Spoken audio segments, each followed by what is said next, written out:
Yes, a very good morning. Right, so I hope you have seen the MCQs so far, right? All the MCQ discussion series, the videos which are there in the playlist, right? And now coming to the next one, right? So in this particular series, we will be discussing the MCQs in the MTP for the May 20 or the July 20 exams. Right, the MTP is this in the mock test phase, the MCQs in the MTP for the July 20 exams. Right, so let's begin with that. First, there are a few 1-mark questions over there, and then after that you see the 2-mark questions over there. Right, question number 1. A significant deficiency exists in the process of flow of approval of travel reimbursements of the official. So when you read significant deficiency, immediately SA 265. And communicating deficiencies in internal control to those charged with governance and management should flash into your mind. Okay, so significant deficiency exists in the process of flow of approval of travel reimbursements of the official. This was communicated in the previous year to TCWG and no remedial action was taken on the same so far. Right, so last year also we knew that deficiency is there. We had communicated to management, but no remedial action taken so far on the significant deficiency. The auditors are of the opinion that it did not be communicated again. It says what to tell, same thing again and again. We've already told it in the previous year. Is the opinion of the auditor on not to communicate the deficiency in internal control reported in the previous year correct? Right, so do you think if the deficiency was reported in the current year and no corrective action has been taken in the current year, no remedial action has been taken so far, right? Is it okay if you don't communicate it again? Right, rather we have to communicate it again, right? The auditor should be communicating it again, right? Let us see the option. Yes, the auditor is not required to communicate the same again, as it is the duty of the management and TCWG to maintain the internal control system. The auditor is saying, I have already told you, now you take the responsibility. No, the current year's communication may repeat the description from the previous communication or simply reference the previous communication, okay? Right, see, yes, the auditor is not required to communicate the same again, as written representation is being obtained from the management and TCWG that they are responsible for maintaining internal control system. Right, so you're like trying to shift the responsibility. Right, and D, no, it needs to be communicated again, but an oral reminder to TCWG on the matter may suffice. So it says tell them again, but no need to give a written description, just oral will be sufficient. Okay, so A and C is so anyways out of question. The auditor is not required to communicate. No, these two options are out of question. Right, now B and D, right, whether to repeat the description from the previous communication or just give an oral reminder. Right, so oral reminder, no. What we need is a repeat the description from the previous communication or simply refer the previous communication. Right, so B is the correct option. Right, coming to question number 2. The MEA Bank Limited has sanctioned an overdraft limit of 34 crore to Bharat Limited on the working capital of the company as on 31st of March 2017.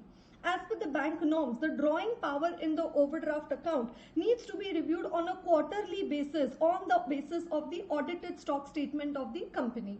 Right, so drawing power needs to be reviewed on a quarterly basis on the basis of the audited stock statement of the company. As a central statutory auditor for 18-19, while verifying the advances for 2019, you notice that the bank has not obtained the stock statement of Bharat Limited for the 2 quarters ending 31st December 2018 and 31st March 2019. Right, so 2 quarters, that is 6 months, and no provision of NPA has been made for this in account in the financial statements for 18-19. What will be your decision as the central statutory auditor?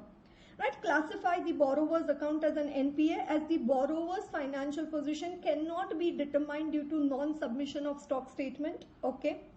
Right, instruct the bank to obtain the audited stock statement for both the quarters and review the credit limit accordingly. So that is futuristic step. As per the bank norms, the drawing power needs to be determined on the basis of stock statement, and it was more than 3 months old, rather here it is 6 months old.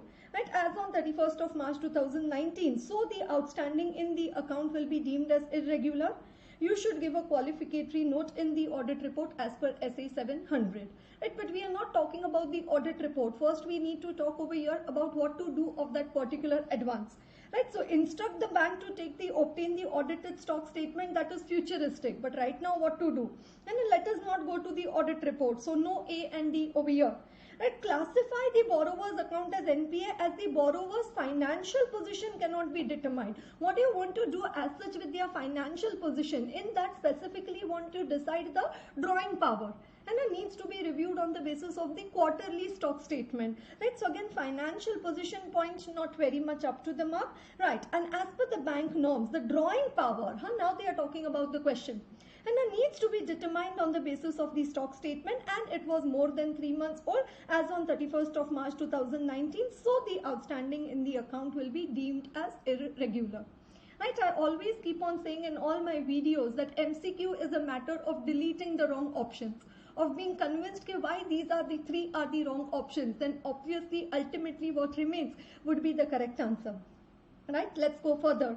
Nakul Sehdev and Company LLP is a firm of chartered accountants. The firm has 12 partners and 12 partners. The firm has a good portfolio of clients for statutory audit, but the same clients had some other firms as their tax auditor. But can statutory auditor also do the tax audit? Yes. And an internal auditor cannot be appointed as tax auditor and GST auditor, but statutory auditor, yes. In the current financial year, many existing clients for whom Nakul and Sehdev Company LLP happens to be the statutory auditor have requested the firm to carry out their tax audit as well. The firm is expecting the number of tax audits to increase significantly this year. One of the partners of the firm has also raised a point that the firm can accept tax audit up to a maximum limit. Do you know the maximum limit? And 60 tax audits per person, right? So in this firm, how many partners? 12 partners, right? And 60 tax audits per CA, right? So what is the total number of tax audits which can be accepted by Nakul Sehdev and Company LLP? 720, and 12 into 60. Okay, however, other partners are of the strong view that limit on audit is applicable in case of statutory audit and not for tax audit. This needs to be decided as soon as possible so that the appointment formalities can also be completed. You are requested to advise the firm in this matter. Okay, there is no limit on number of tax audits in case of LLP, white lie, safed jhoot.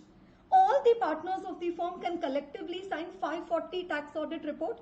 Once upon a time, the limit for the number of tax audit assignments was 45. Now the limit has been updated to 60. Right? So now 540, not relevant over here. All the partners of the firm can collectively sign 720 tax audit report. Seems okay to me. But let me read the last one before finalizing. All the partners of the firm can collectively sign 540 tax audit report. No, that only is not acceptable. However, one partner of the firm can individually sign maximum 60 tax audit report. No, one partner of the firm, can he sign all the 720 tax audit reports also? Yes, assuming that the other 11 are not signing any in their individual capacity. Can one partner sign all the tax audit reports on behalf of the firm? Yes, right. That is what we've studied in ethics. Okay, right, paying attention, listening to me, seeing the video so far. Okay, right, let's come to the next one. SKJ Private Limited is engaged in the business of construction. The company has also got some real estate projects few years back on which it started the work in the last 2 years. The annual turnover of the company is INR 600 crore and the profit of INR of 40 crore. The statutory auditors of the company got rotated by another audit firm due to mandatory audit rotation requirement as per the Companies Act. And so in this firm, there has been a change in the auditor due to the rotation provisions applicable. The new statutory auditors of the company started audit of the financial statements for 2019 in May 2019. The audit team also requested the client to provide certain information on the opening balances, obviously because it's an initial audit engagement and a prior period has been audited by some predecessor auditor. Right? So we have to follow the procedures laid down in SA 510, initial audit engagement. Right, to perform their audit procedures. Initially, the management did not provide information to the auditors on the opening balances, thinking that this is not within the scope of their work. However, after going through the auditing standards, so they would have gone through SA 510, the management agreed and provided the required information. Later on, the audit team also started requesting information for the period from 1st April 2019 to 31st May 2019. Right, so first they said initial audit engagements, we need to check for opening balances. Now they are saying we need to check for subsequent events, SA 560. With this requirement, the CFO of the company got very upset and angry and set up a meeting with the senior members of the audit team. Okay, what is this going on? And a CFO raised a concern that the audit team has not been doing the work properly and has not been asking for unnecessary information, like information on opening balances and then the information for the period after 31st March 2019. The audit partner explained to the CFO that everything requested by the audit team has been as per the auditing standards. However, CFO said that in the earlier year, the previous auditor never asked for such information. What is it that auditor, you are only asking for all this information? Right? You are requested to give your view in respect of this matter. Okay. Right, so 510, 560, both we need to follow. 510 in this case because it is an initial audit engagement, and 560 subsequent events. Anyways, every audit we need to follow. Okay, right. The requirement for the auditor for opening balances was valid for the year ended 2019, but for the period after 31st March 2019 is completely wrong, as that is out of their scope for the current year audit. They can ask for those details during the audit of the next year. No, you have to perform the audit procedures for subsequent events also. Right, so they are saying only 510, no 560. No, wrong. Right, the concern of the CFO was valid. He has seen the previous auditor not performing such audit procedure, and hence the new audit team should also follow the same approach which was followed by the previous auditor, as that would lead to efficiency in the audit. Right, probably the earlier auditor has not done the audit in accordance with the standards on auditing, specified under section 143.10. So it does not mean that you will also not do the audit as per the standards on auditing. Right, so the concern of the CFO was valid. No, the answer, the option is not valid. Right. The requirement of the auditor for the opening balances as well as for the period after 31st March 2019 is valid. Right. After the requirements of 510 and 560, the audit team is required to perform these audit procedures. Right. So as per the requirements of 510 and 560, the audit team is required to perform these procedures. Seems okay, but let me see the last point. The audit team should set up a meeting with the previous auditor, wherein it should be assessed by different approach. So asked him, why you did not do audit as per standards? You didn't do audit class or what? Okay, right, wherein it should be assessed why different approach was followed by the previous auditor. On the basis of that discussion with the previous auditor, next course of action should be decided. I'm telling you now, creating the wrong answers for the MCQ requires more creativity than writing the correct option. Because correct is anyways what is the fact you need to state over there. But lot of creativity goes into the making of the wrong options and creating of the wrong options over there. Right, coming to question number 5. XYZ Limited is a public limited company engaged in the manufacturing of TMT bars. Right, Messrs. UV and Associates are the statutory auditors of XYZ Limited for the financial year 1920. Right, the company is listed on the National Stock Exchange. Right, CA Uddhav, the engagement partner, is considering the requirement with respect to Regulation 27 and Schedule 2 LODR for corporate governance compliance of XYZ Limited. Which of the following is correct in this regard? Right, so corporate governance reporting by a listed entity. What does it say? It's a public limited company engaged in the manufacturing of TMT bars. UV and Associates are statutory auditor. Company, it's a public company which is listed on the National Stock Exchange. Right, and CA Uddhav, the engagement partner, is considering the requirement with respect to Regulation 27, which is regarding the report on corporate governance, and Schedule 2 for corporate governance compliance of XYZ Limited. Which of the following option is correct in this regard? Okay, so XYZ Limited shall submit a quarterly compliance report on corporate governance in the format as specified by its board, that is the SEBI, Securities and Exchange Board of India, from time to time to NSE within 15 days from the close of the quarter. The report shall be signed either by the compliance officer or the chief executive officer of XYZ Limited. Okay. Next one, XYZ Limited shall submit a monthly compliance report, right? So here it was quarterly compliance report. Now here it says monthly compliance report on corporate governance in the format as specified by the board, right? Within 15 days from the end of the month. So here it is saying quarter. Next option it is saying month. The report shall be signed either by the general manager, or yes, either by the general manager of the accounts department of XYZ Limited. Next one, C. XYZ Limited shall submit a quarterly compliance report, so again quarterly, on corporate governance in the format as specified by the board from time to time to NSE within 30 days. So now they've changed over there, instead of 15 days, now within 30 days from the close of the quarter. And the report shall either be signed by the compliance officer or the chief executive officer of XYZ Limited. And the last one, XYZ Limited shall submit the annual compliance report on corporate governance in the format specified by its board from time to time to NSE within 30 days from the year end. Right? The report shall be signed either by the general manager of the accounts department of the company. Right? So one, they are saying quarterly within 15 days, second monthly within 15 days, then quarterly within 30 days, and then it says annually within 30 days. Right, if I come to the chapter 7 as per the ICAI module, right, not as per our book, right, as per the ICAI module, it talks about the report on corporate governance over there, right, regulation 27 and the schedule 2. Right, what does it say? The listed entity shall submit a quarterly compliance report on corporate governance in the format as specified by the board from time to the recognized stock exchange within 15 days from the close of the quarter. Right, so quarterly compliance report within 15 days from the close of the quarter. And here this is listed on NSE, that is why to the NSE. Right, the report shall either be signed by the compliance officer or the chief executive officer of the listed entity. And so compliance officer or chief executive officer. Right, the auditor shall ascertain whether the board of directors have included in the annual report of the listed entity a separate section on corporate governance with a detailed compliance report on corporate governance. Right, so whether there is a corporate governance report in the annual report of the listed entity. And any data in the report on corporate governance should not be inconsistent with that contained in the financial statements. Right, so what is the requirement over here? Right, quarterly compliance report within 15 days from the close of the quarter, and the report shall be signed either by the compliance officer or the chief executive officer of the listed entity. Right, so which should be the correct answer over here? A is the correct option.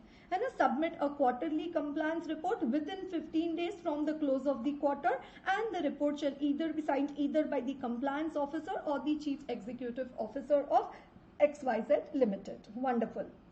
Right, coming to the next one, question number 6. Which among the following is not a factor? Right, so sometimes they ask which is a factor, positive question, sometimes they ask a negative question, which is not a factor. And so 3 would be the factors and 1 would not be the factor in that case. For determining the necessity to use an auditor's expert to assist in obtaining sufficient appropriate audit evidence, right? So that is SA 620, using the work of an auditor's expert. There we discuss about determining the need for an auditor's expert. Right, that whether I can obtain the SAAE, sufficient appropriate audit evidence on my own, or whether I should use the work of an expert, whether I should appoint an expert. What are the factors which will help me determine, and out of this which is not the factor? Okay, right, the use of a management's expert by the management in preparing financial statements. So you come to know that management has also appointed a management's expert. You're trying to evaluate the work of the management's expert on your own, but you're not understanding what work has been done by management's expert. That is why now auditor, what you do, you appoint an auditor's expert. And you tell auditor's expert on your behalf to evaluate the work of the management's expert. And you tell the the auditor's expert on your behalf to evaluate the work of the management's expert. Next one, the presence of an internal audit function and verification of the subject matter by them. God knows why internal audit function. Okay, is the company having internal auditor or no? Presence of internal audit function or no? Accordingly, it says you should determine whether you should work the work of an expert. And it doesn't seem to be very correct. Right, the nature and significance of the matter, including its complexity. Obviously, the more complex the matter, the more we would prefer to use the work of an expert to obtain the evidence. And the RMM, the risk of material misstatement in the matter. Obviously, the higher the risk of material misstatement, the more the specialized staff, right? The more the experienced staff, the more they use the work of an expert. Right, so what are the three factors? These three are the factors, right? So which is not a factor? The presence of the internal audit function, right? So B is the correct option, right? The presence of an internal audit function, right? So let's come to question number 7, right? So see all different variety questions they've asked so far. And they asked regarding 265, right? Then after that bank audit, then after that tax audit, right? Then after that they asked regarding the 510 and 560, initial audit engagement and subsequent events. Then after that SEBI LODR, then 620, right? And now coming to next one, again tax audit form 3CD. RK and Associates are the tax auditors of OPQ Private Limited. While performing the procedures in respect of clause 21D of form 3CD, right? What is clause 21D of form 3CD? Payments in excess of 10,000 and are being made by other than account pay check or account pay draft. The tax auditors came across various payment vouchers where the cash payment exceeds INR 50,000 rupees during a day. The tax auditors want the management to report all of these payments in form 3CD. And it comes across payment vouchers where the cash paid exceeds 50,000 rupees during a day. And the tax auditor wants the management to report all these payments in the form 3CD, payments in excess of 10,000. Right. However, the management had a different view. The management said that the payment voucher is one for various payments made during a day to various or same parties, but any payment made to various parties or all payments taken together during a day to a single party do not exceed the criteria for reporting under clause 21D of form 3CD. So they have not mentioned the amount of 10,000, that they've kept it under suspense. And it says the payment to a single party does not exceed the criteria for reporting under 21D of form 3CD. Right? Please suggest how would you deal with this matter as the tax auditor. And so payment to a single person in a single day is not exceeding the amount over there of 10,000. The cumulative different parties put together, it is 50,000. But to a single party, is it exceeding the amount? No. Okay. Since the payment is in a single voucher exceeds the prescribed limit, it should be reported in form 3CD. Otherwise, the tax auditor should report this in his tax audit report. So it says directly report it. Okay, since the payment in a single voucher exceeds the prescribed limit, it should be reported in form 3CD. So similar to above, tax auditor should qualify his report and send a written communication about this matter to Income Tax Department, Social Service. And a written communication to Income Tax Department. Look at this company, what they are doing. And we will cut the point. None of the payment to a single party during a day exceeds the prescribed limit. Thus, it should not be reported in form 3CD. And a single party payment not exceeding, so should not be reported. And D. Since the payment in a single voucher exceeds the prescribed limit, it should be reported in form 3CD. However, tax auditor may ignore this if the amount is immaterial. Boss, you can't decide over here whether it is material or immaterial. The limits have been specified in law. And at 10,000, the limit is given in the law. Right. However, he should insist the management to give a disclosure of the same in form 3CD and should emphasize the same point in his tax audit report. No qualification and no written communication to Income Tax Department, no emphasis of matter paragraph. So now simple, A or C, either report it or not report it. Right. So should we report or not report? And then not report. Why not report? Because payment to a single party does not exceed the prescribed limit, right? And hence that is why no reporting required, right? Hence that is why no reporting required, right? So C is the correct option, right? I hope all of you are with me, right? Okay. While investigating the matters relating to possible misappropriation of cash, now they've come to the chapter of investigation, due diligence, forensic audit. And it's like a roller coaster ride, entire syllabus they cover. And now, while investigating the matters relating to possible misappropriation of cash, cashier says that every day cash is counted and reviewed by the finance head. Cashier is saying every day cash is counted and it is also reviewed by the finance head. Your specimen review indicates that daily cash summary was not signed off by the finance head. Cashier told you that every day he counts it and it is reviewed by finance head. What you found, that finance head, he is not signing it every day. In this situation, you would conclude that cashier is not telling truth, he is not telling the truth. But not telling the truth, तो आगे क्या? है ना? It is not being signed by the finance head, that you found out. But what about it? Okay, consider extending investigation procedures like corroborative inquiry with finance head, review of appropriate daily cash summaries, etc. Okay, conclude that finance head is not a responsible person. So I concluded that he is not a responsible person. But then what next? What about the conclusion? I conclude that cashier is not telling truth. But what next? Okay, right. Conclude that daily cash summary is not relevant for investigation. Cash is one of the most fraud-prone area. And embezzlement of cash. We talk about suppressing of receipts or inflating of payments. Right. So again, we cannot conclude that cash is not relevant. Even though if we conclude that finance head is not a responsible person, it is of no use to us. Even if we conclude that cashier is not telling truth, it is of no use to us. So rather than concluding anything, let us just consider something. And rather than just concluding anything, let us consider something over here. And consider in extending the investigation procedures like corroborative inquiry with the finance head, review of appropriate daily cash summaries, etc. Wonderful, right? Coming to question number 9. The tax auditor shall express an opinion when the auditor, I'm so sorry, right? The auditor shall express opinion when the auditor, having obtained sufficient appropriate audit evidence. So has auditor obtained sufficient appropriate audit evidence? Yes. Concludes that, right? What does the auditor conclude? That misstatements individually or in the aggregate are both material and pervasive to the financial statements, right? So are there material misstatements? Yes. And are they material and pervasive? And so it reminds us of our 2x2 matrix of SA 705. Two reasons for modification: material misstatement or unable to obtain sufficient appropriate audit evidence. For these two reasons, we need to check the pervasiveness, material but not pervasive or material and pervasive.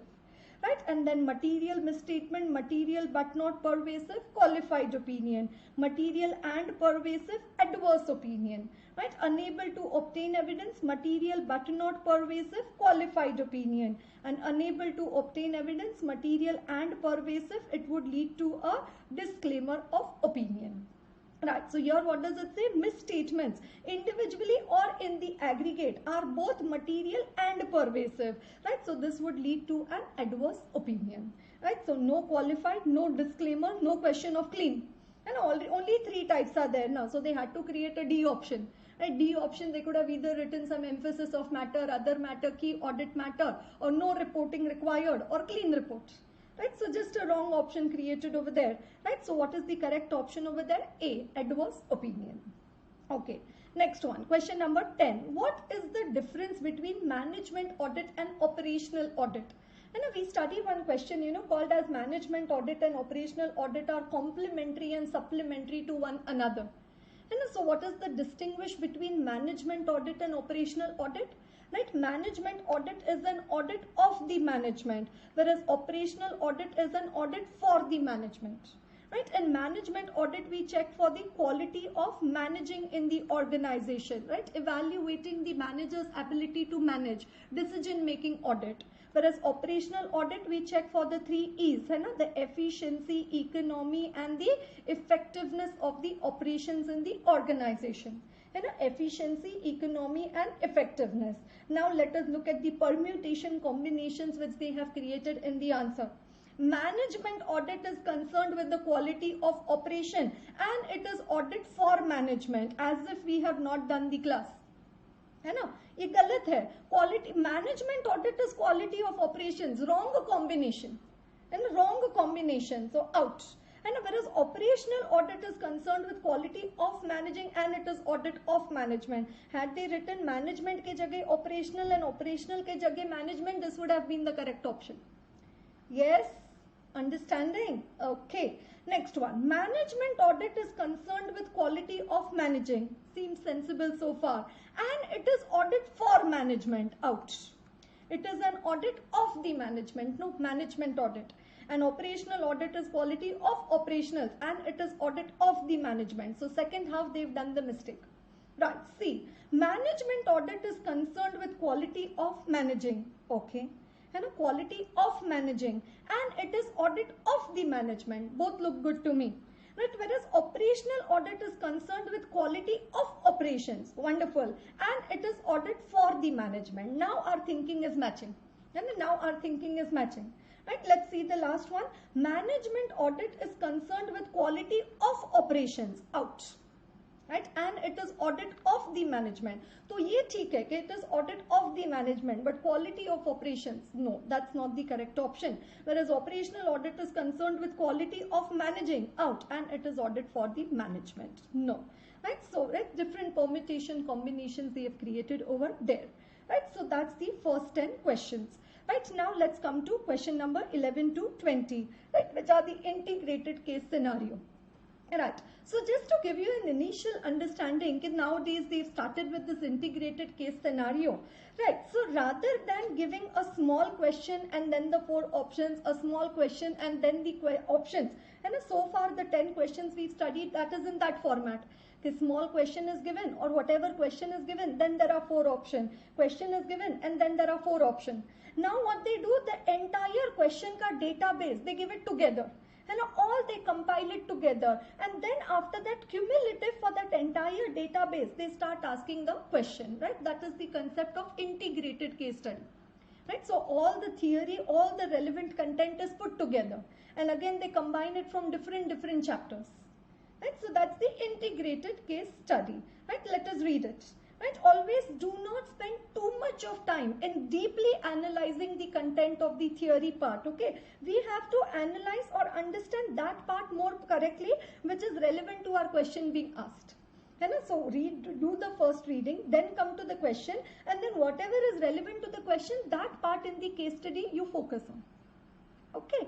ठीक है, right? Integrated case scenario 1. Messrs. QS and Associate Chartered Accountant, a Chennai-based audit firm, had taken up the following assignments for financial year 1920, assessment year 2021. Okay, so when somebody from Chennai is listening to this particular video, they immediately feel the connect. Right? Actually, there is no such. Had they written over there the Hyderabad-based audit firm or the Mumbai-based audit firm or the Delhi-based audit firm, right? Or any city for that matter, right? Any, it could be just any city. But the moment you find that, oh, Chennai-based, then you start, the thought comes, so why did they mention Chennai? Then you come to know, COVID is quite a lot over there right now. Okay, anyways, it's quite a lot in the entire world only. Okay, so QS and Associate Chartered Accountant, a Chennai-based audit firm. Right? Then you think in Chennai, is there any QS and Associates and all? You say, ma'am, we never thought, but now that you are saying, we've started thinking. Okay, right? Had taken up the following assignment for financial year 1920, assessment year 2021. Right, to conduct the management audit of BR Limited and to conduct the operational audit of SI Limited, which is a subsidiary of BR Limited. Right, so they've undertaken an assignment. Which assignment they've taken? Management audit and operational audit. Right, management audit of BR and operational audit of SI, which is a subsidiary of BR. Okay, that's the first fact in the story, in the case study. Next one, statutory audit. Next assignment which they accepted, the statutory audit of Messrs. General Insurance Limited. The company has a paid up capital of 15,000 lakh, which include preliminary expenses. Okay, listen, read carefully, which include preliminary expenses of 3,400 lakh. During the course of audit of the company, there was a difference of opinion between auditor and management with respect to the minimum amount of solvency margin which needs to be maintained by the company. However, the issue was later settled. So, pehla part of the question, first part of the question, management operational audit, then insurance company audit, then next one. Right, the auditor of a listed entity has resigned due to his personal reason. Right, so listed entity auditor has resigned and a resignation of company auditor. The board of directors of the company appointed QS and Associates as replacement, and so same Chennai-based audit firm as replacement within 30 days. So now this is an example of casual vacancy due to resignation. Right, you know the provision for casual vacancy due to resignation. right? The auditor will be appointed by the board of directors within 30 days from the date of the resignation, from the date of casual vacancy. However, as it is due to resignation, it shall also be approved by the members at the EGM within 3 months from the date of recommendation of the board. And it shall also be approved by the members at the EGM within 3 months from the date of recommendation of the board. Okay, the firm has also accepted, right, had appointed QS and associates as replacement within 30 days. The firm also accepted the assignment without communicating about the same to the previous auditor. You should take NOC from the outgoing auditor. No, otherwise guilty of professional misconduct under where guilty? Fails to obtain an NOC, communicate with the outgoing auditor, guilty of professional misconduct under 811. Right? Clause 8, Part 1, first schedule. The firm also accepted the assignment without communicating about the same to the previous auditor. Certain shareholders of the firm opposed the appointment and later the problem was solved. Okay, statutory auditor, right? Next they accepted the statutory auditor of FGH Private Limited Company having paid up capital of 112 lakh and a negative balance of 15 lakh in the reserve. Yani ki debit balance in the profit and loss account and a negative reserves. After a long discussion between the auditor and the management of the company with respect to the applicability of CARO 2016, both of them arrived at a conclusion. But the suspense is what conclusion they arrived at, not given. Okay, so CARO question. Then during the year, the company had also received few other assignments. So my God, QS and associates is getting a lot of work over there. Right, so during the year, the company had also received few other assignments with respect to valuation for purpose of direct taxes, actuarial valuation services, cost audit of a private limited company, etc., etc., etc., etc. However, since the firm was not having enough expertise from its side with respect to those kind of assignments, they could not accept the same. As a result of this, the partners of QS and Associate decided to induct 3 new partners into the firm. So enters into partnership in or outside India. Right? So entering into partnership 411, clause 4, part 1, first schedule. The new partners included Mrs. E, an engineering graduate from IIT Madras, Mr. C, a member of the Institute of Cost and Work Accountants of India, Mr. A, an architect and member of the Indian Institute of Architects. And also all contents they have given it together. Right? So rather than giving one content and asking a question, first integrated the content and now they'll start asking the question. And question number 11. What is the minimum solvency margin that has to be maintained by I General Insurance Limited? Right, so what is the solvency margin that they need to maintain? Right, solvency margin, right, as per the Insurance Act, an excess of value of assets over the amount of liabilities. And when assets are more than liabilities, that is solvency. And an excess of value of assets over the amount of liabilities to be maintained by the insurer at all times, right, which shall not be less than 50% of the minimum paid up share capital. Right, which shall not be less than 50% of the paid up share capital. Right, as such, what is the minimum paid up share capital for insurance company? 100 crore. And excluding, not including, excluding the preliminary expenses incurred in the formation and registration of the company. Now here in this case, how much is their paid up share capital? 15,000 lakh. 15,000 lakh, but it is including the preliminary expenses of 3,400, right? So that preliminary expenses of 3,400 we'll have to reduce. So then it will come to 11,600 lakhs, right? And 50% of the minimum paid up share capital. So then 11,600 lakh divided by 2, right? That will give me 5,800 lakh. Right, that will give me how much solvency margin they need to maintain is the 5,800 lakh. Right, so what is the minimum solvency margin which is required to be maintained? Right, 58 crore. Now see, this is how they complicate your life. In the question, they will put it in lakhs. Now here you have to convert it into crore. And also 58 crore, 7,500 lakh, 5.8 crore and 750 lakh. And if you directly do 15,000 divided by 2, then it will come to 7,500 lakh. And your life will become wrong over here. And the answer, the option will become wrong over there. And a 7,500 lakh, 750 lakh, no. Now 58 crore or 5.8 crore, right? So it is 5800 lakh. I want to convert it into crore, right? So divided by 100. So that will give me 58 crore. Right, so that would give me the 58 crore, right? So which is the correct option over there? A is the correct option, right? A is the correct option. An excess of value of assets over the amount of liabilities which shall not be less than 50% of the paid up share capital. And when you calculate the paid up share capital, it is excluding the preliminary expenses incurred in the formation and registration of the company. Okay, right. Right, next one. What could be the possible reason for the objection raised by the shareholders of the listed company? An objection was raised by the shareholders when the earlier auditor resigned and new auditor was appointed. And the auditor of a listed company resigned, right? The board of directors appointed QS and Associates as replacement. The firm accepted the assignment without communicating about the same to the previous auditor. So that is the mistake from the firm side. And shareholders also objected. Why? Because it should have been approved by the members at the EGM within 3 months from the date of recommendation of the board. Why? Because the casual vacancy in this case is due to resignation. Right? Let us see the option. Appointment of the incoming auditor should have been approved by the members within 60 days from the date of such appointment. Appointment of the incoming auditor should have been approved by SEBI. Hey Bhagwan, why did they get SEBI over there? And within 30 days from the date of such appointment. Appointment of incoming auditor should have been approved by the members within 30 days from the date of such appointment. So SEBI is the out of question. Appointment of the incoming auditor should have been approved by the members within 3 months from the date of such appointment. And so which is the correct number over there? 3 months. No 60 days, no 30 days. Right? So days and amounts are very important now in the MCQs.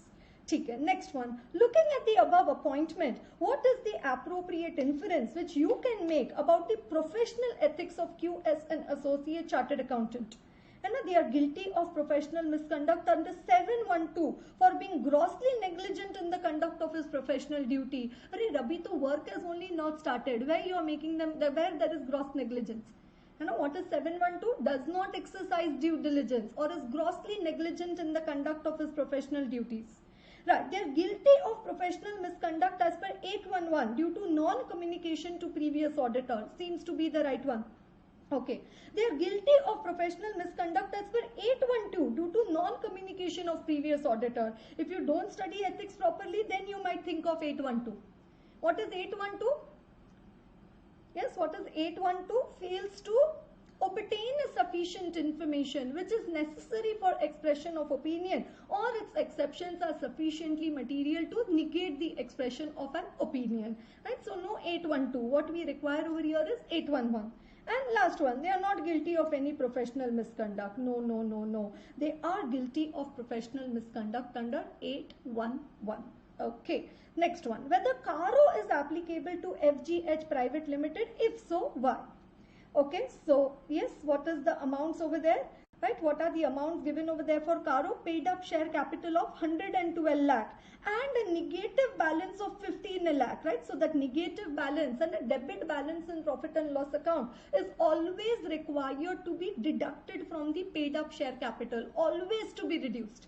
And a negative reserves, right? So in that case, it will come to 97 lakh, right? And the other parameters, right, regarding the borrowings and turnover have not been given. Right, they've only given the requirement for the paid up share capital, which should be 1 crore or more. Right, here it is coming to only 97 lakh. Okay, right, so let's look into the option. No, since as per para 1 of CARO 2016, it is not applicable to any private limited company. No, we know certain private limited companies, if they fulfill those conditions, then not applicable. If they exceed any one of the amount, CARO applicable. Since the paid up share capital of the company exceeds 1 crore, CARO is applicable. No, it is not exceeding 1 crore. We have to reduce the debit balance in profit and loss account and a negative reserve. Since the total paid up share capital and reserves of the company exceed rupees 1 crore in absolute term, no absolute term, nothing. No, since the total paid up share capital and reserves of the company does not exceed rupees 1 crore, right? As it is only coming to 97 lakh, right? It is less than 1 crore. Why? Because debit balance in profit and loss account is to be reduced. Next one. Right. As per the Chartered Accountants Act, what can you infer from the addition of the 3 new partners in Messrs QS and Associates? Right. So they've entered into partnership with who all? Right. Engineer. Right. Engineer. Then the cost accountant, and then also the architect. Right. As per 411. Right. With whom all can you now enter into partnership with? CS. Right. Then CMA. Right. Then advocate. Right. That is the Bar Council of India.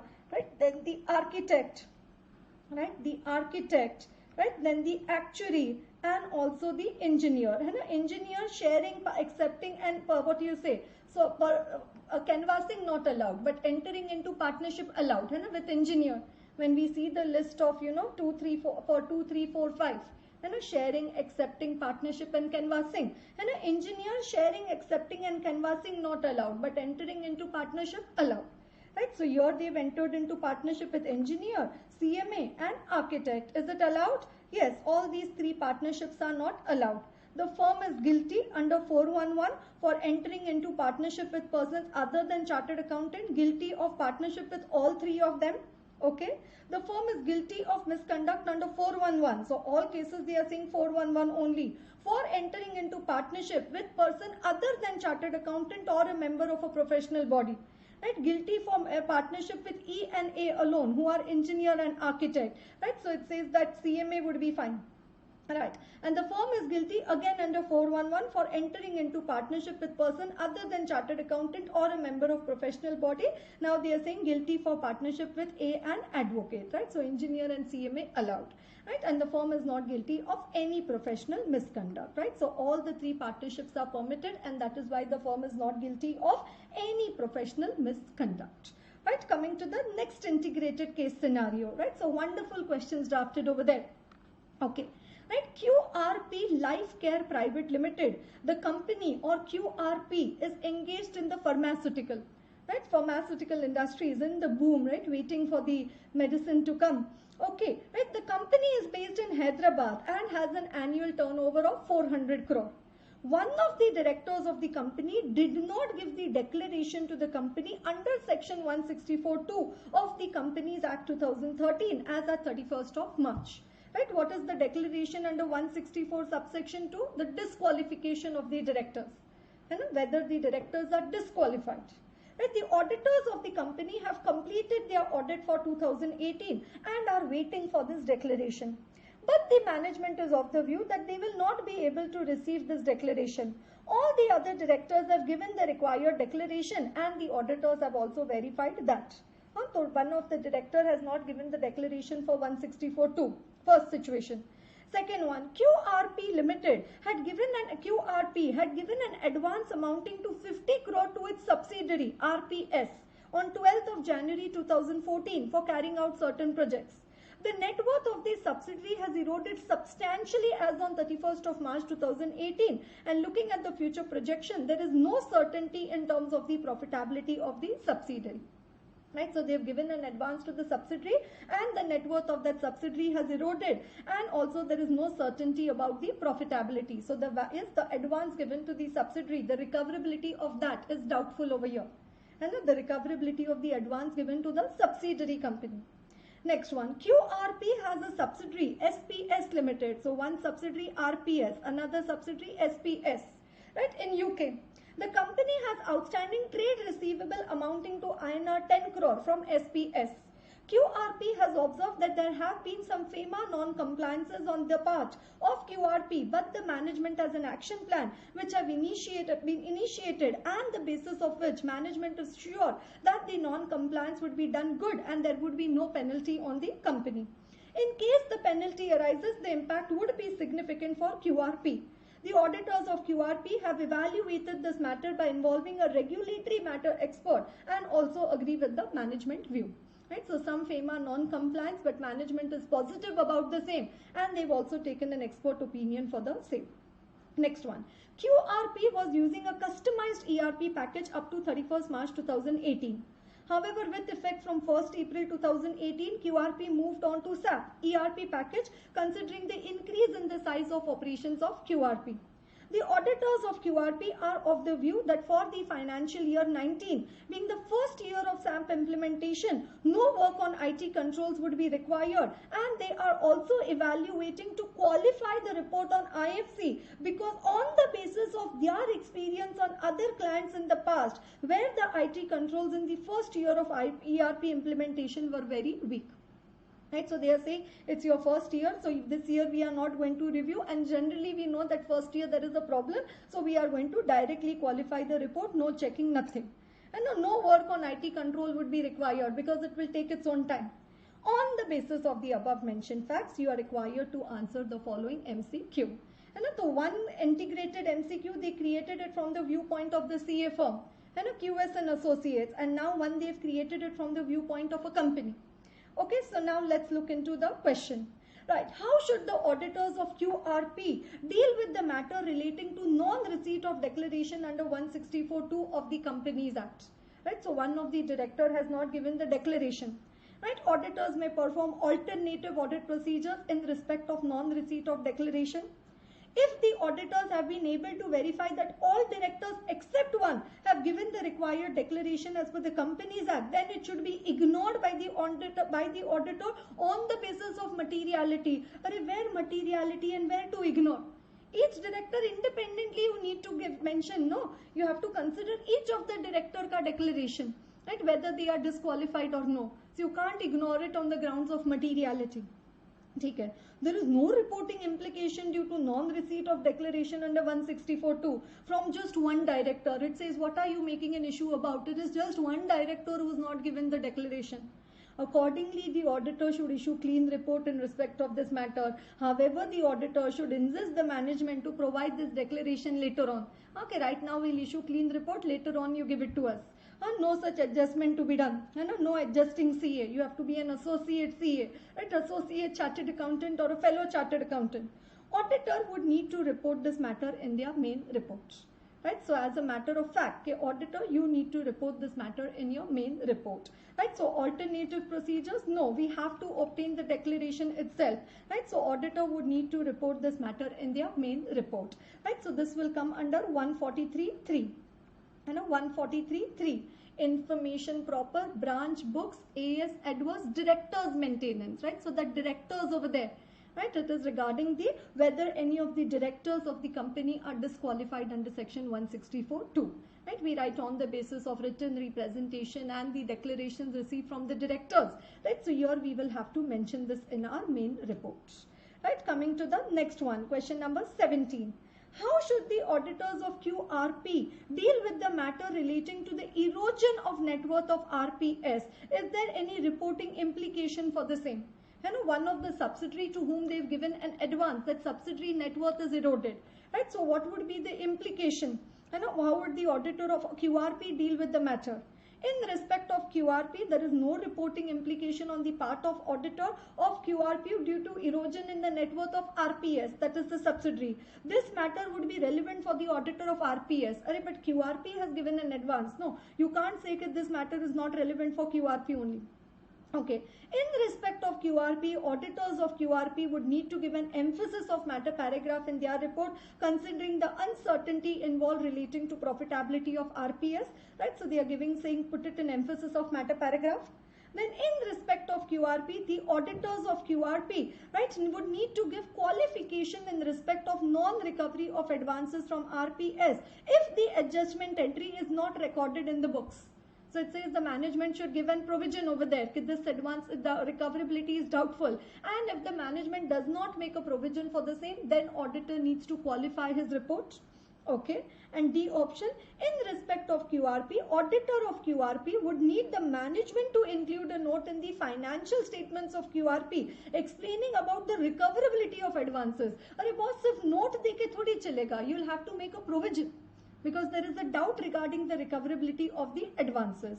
Right? So only giving a note, no. No reporting implication, no. Right? So now whether to give emphasis of matter or qualification.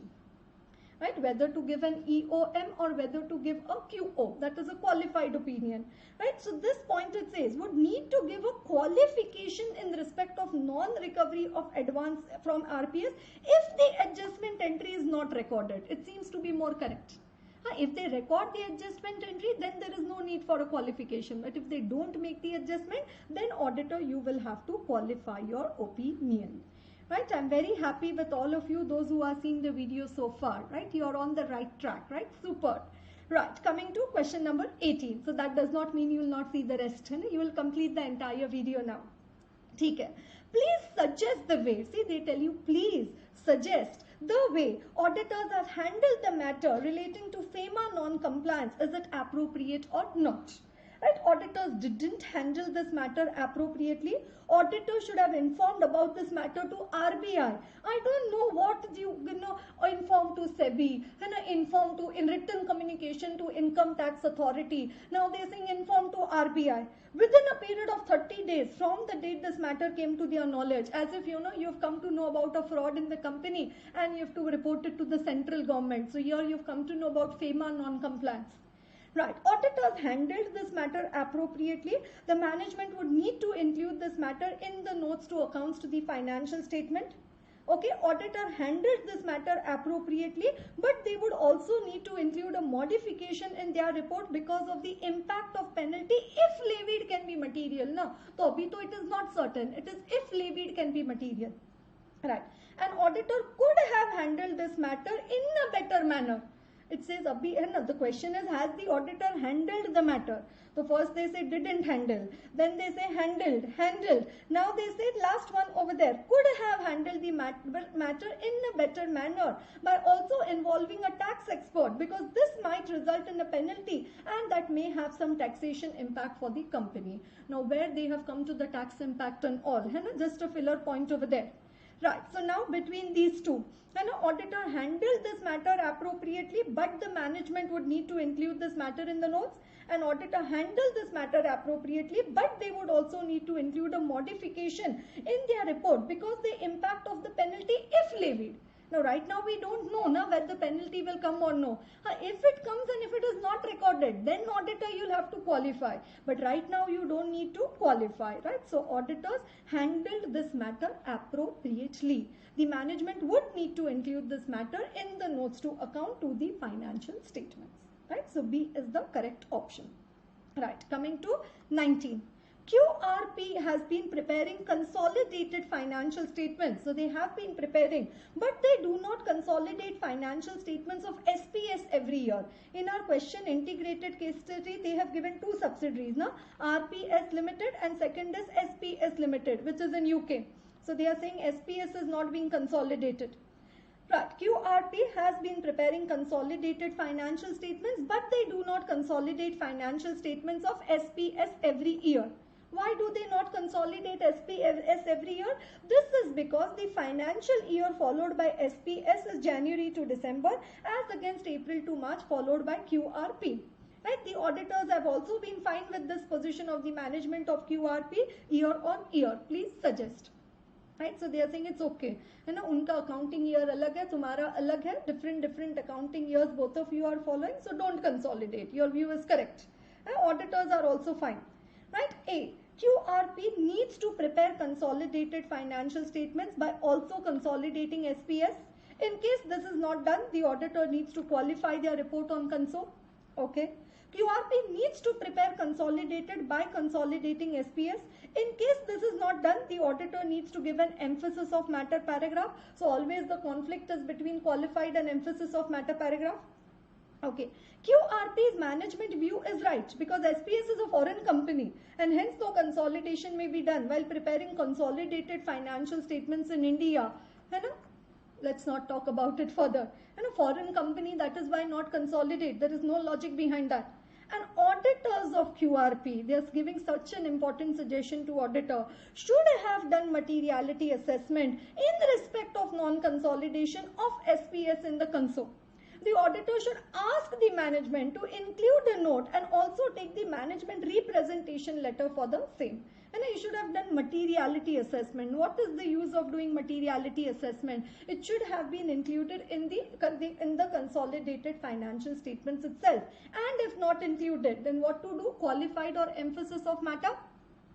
Right, it would lead to a qualified opinion, right? Not only, it won't suffice by only mentioning about it in the emphasis of matter paragraph, right? So the auditor needs to qualify the opinion, right? And then we come to the last one over there.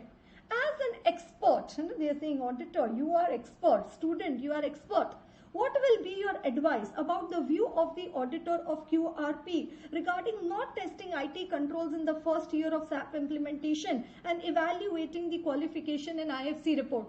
So they think first year they are generally weak, so we'll not check only, we'll directly put it in the report. What is your view? Okay. The auditors have precedence on the basis of which they have formed an opinion, and that is completely acceptable. It says there is a strong logic behind what the auditor is saying. However, the auditor would need to document this properly in their audit file. So it says auditor has lot of experience, basis that he is saying so. So just document it properly in your audit file. Okay, the auditors need to perform procedures before forming any view. Any such precedence of the other client cannot be taken for QRP without performing any procedure by the auditor. So some of your friend is not studying, that is why you are not studying. Don't take any such precedence. So many of your friends are studying, you take their precedence, no, or you set a precedence for others. Good precedence, not a bad one. Okay, next one. The auditors have precedence on the basis of which they have formed a view, and that is fine as far as they don't want to test IT control. However, to qualify the IFC report on the basis of precedence of other client only may not be appropriate. Management should include a note in their financial statements in respect of first year of SAP implementation. The auditor has precedence, and that is fine as far as they don't want to take test IT control. You cannot have your own views over there. Right, the auditors have precedence on the basis of which they formed a view, and that is fine as far as they don't want to test IT control. However, instead of a qualification, disclaimer would be appropriate in the IFC because there is no work for making any conclusion by the auditor. And somehow this auditor, he does not want to do the checking for the control in the first year. Right. Management should also include a note in their financial statements in respect of the first year of SAP implementation. Right. So obviously first you try to do the testing, and then if you don't get the evidence, you can give disclaimer. You don't want to do any testing, that is not right. Right. So the auditors have precedence on the matter? No. Right. So see, 3 points. What are they saying? Auditors have precedence. Auditors have precedence. Auditors have precedence. And so something similar in the incorrect options over there. And the auditor needs to perform the procedures before forming any view. Any such precedence of other client cannot be taken for QRP without performing any procedures by the auditor.